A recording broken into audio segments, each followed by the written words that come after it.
Okay, seriously. How many times have you looked at a screen today? And I'm not even talking about work stuff, your phone, the TV, just that quick glance at the microwave timer. It all adds up. It really does. It's kind of amazing how ubiquitous screens have become. It's more than just tired eyes, though, right? I mean, we're talking about digital eye strain, and it's something we got to take seriously. Absolutely. It's a growing concern. So we dove into some research, read some articles, ready to do a deep dive into this. And I gotta say, it's a bit more complicated than I initially thought. Yeah, it's more than just, oh, my eyes are tired. Right. It's not just about needing an extra coffee to get through the day.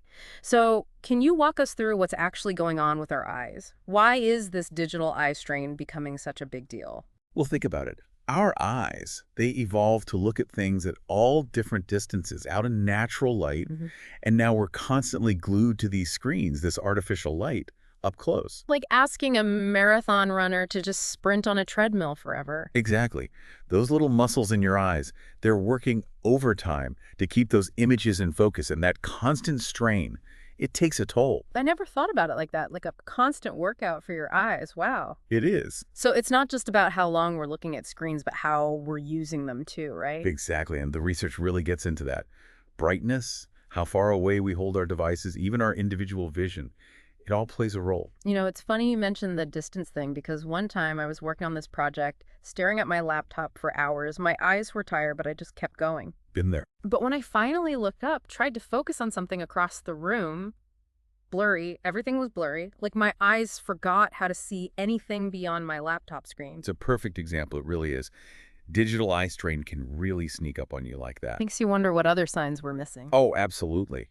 And that's why understanding those early symptoms is so important.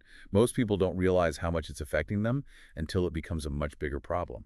So let's talk about those symptoms. We know blurry vision is one, but what other sneaky signs should we be looking out for? Things we might not even realize are connected to all that screen time. Oh, there are a bunch. It can be subtle. I mean, you Yeah. have the classic eye fatigue, that dry, gritty feeling, maybe even some eye twitching. Right, right, the obvious ones. But the research really highlighted some curveballs, things that I don't think people always connect to eye strain. Like what? Give us the rundown. Well, headaches for one, that tension you feel around your temples, your forehead, often that's a sign your eyes are working overtime. Really? I always just figured that was stress. You know, needing a break from work in general. Could be both, for Yeah. sure.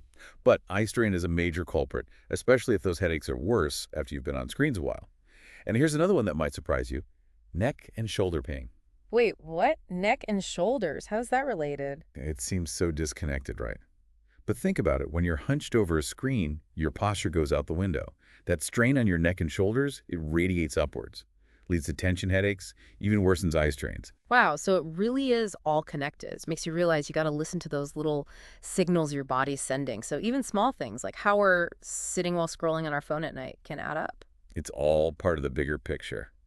Another one that's often missed, difficulty focusing, especially at a distance. Oh, you mean like after you've been scrolling for an hour, then you try to read something across the street and it's just a blur, asking for a friend. Exactly. Your eyes get used to that close-up work. Those muscles get fatigued. Takes them a minute to readjust. Fascinating. Okay, so we've covered the what and the why, but the big question is, what can we actually do about this? We don't have to like throw out our phones and move to a cabin in the woods to fix this, right? There's got to be some practical stuff we can do. You definitely don't have to go off the grid. There are some really simple things you can do to protect your eyes. Okay, good. Hit me with your best shot. What's the number one tip? If someone's listening and wants to start taking better care of their eyes, what should they do? The 20-20-20 rule is a great place to start. Right, right. I've Yeah. heard of that, but honestly, I'm a little fuzzy on what it actually is. Can you refresh my memory and maybe why it works? Yeah, so every 20 minutes, you just take 20 seconds to look at something at least 20 feet away. So simple. It sounds almost too easy, Hmm. but those little breaks make a big difference for your eye muscles. Remember that marathon analogy? Yeah. Your eye muscles are constantly adjusting to keep those pixels in focus. Giving them a break every 20 minutes keeps them from getting totally overworked. Like a mini stretch break for your eyes. Love it. Okay, so breaks, check. What about our screens themselves?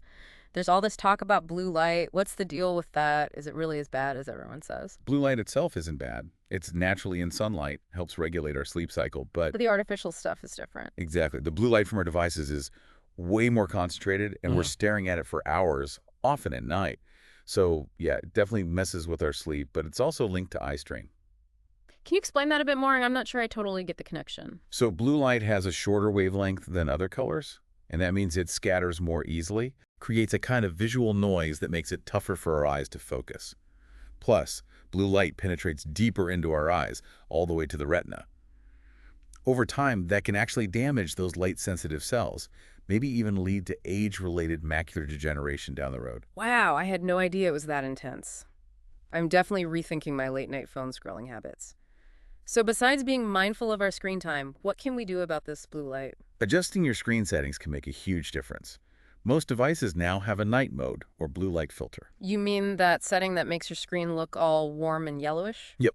It reduces the amount of blue light, especially in the evening, helps regulate your sleep, and reduces eye strain. Gotcha. Screen settings? Check. What about those blue light blocking glasses I see everywhere? Are those legit? They can be helpful, especially for eye strain and sleep, especially if you're on screens a lot or at night. The research is still out on how much they help prevent long-term damage. So, jury's still out on that one.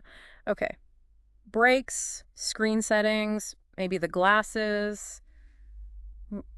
What else should we be thinking about? Your whole setup is important, not just the screen. Ergonomics. Right. It's not just about the tech itself, but how we use it. Exactly. So make sure your monitor is about an arm's length away and that the top of the screen is level with your eyes or a little below. So we should be looking slightly down at our screens, not up. Yes. And good back support so you're not slouching, which can, as we said, mess with your neck, your shoulders, and make eye strain worse. It's all connected. I'm sensing a theme here. It really is. Yeah. And don't forget to blink. I know it sounds silly, but when we stare at screens, we blink less, which dries out our eyes. True. I get that laser focus thing going, and my eyes feel like sandpaper by the end of it. Set a reminder on your phone if you need to, just something to remind you to blink. Love it. This has been so helpful, really eye-opening, no pun intended. We've covered so much about eye strain and how to protect our vision. Any final thoughts? Even with all these preventative measures, seeing your eye doctor regularly is key.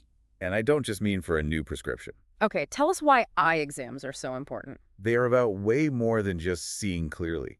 It's a chance for the doctor to check the overall health of your eyes, catch any early signs of problems. It's true. We can be so on top of our physical health, but our eyes are just as important. Absolutely.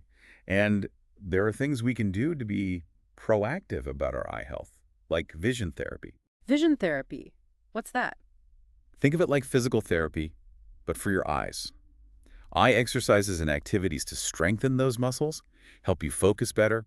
It can help with things like eye coordination problems, lazy eye, even things like recovering from concussions. Like a workout for your eyes. Makes sense with how much work they're doing these days. That's a great way to put it. This has been incredibly insightful. It really makes you think about how much our eyes do for us and how important it is to take care of them, especially now. Listeners, we want to hear from you. Have you noticed any symptoms of digital eye strain? Tried any of these tips? Head over to our social media and let us know. Remember, even small changes can make a big difference when it comes to protecting your vision.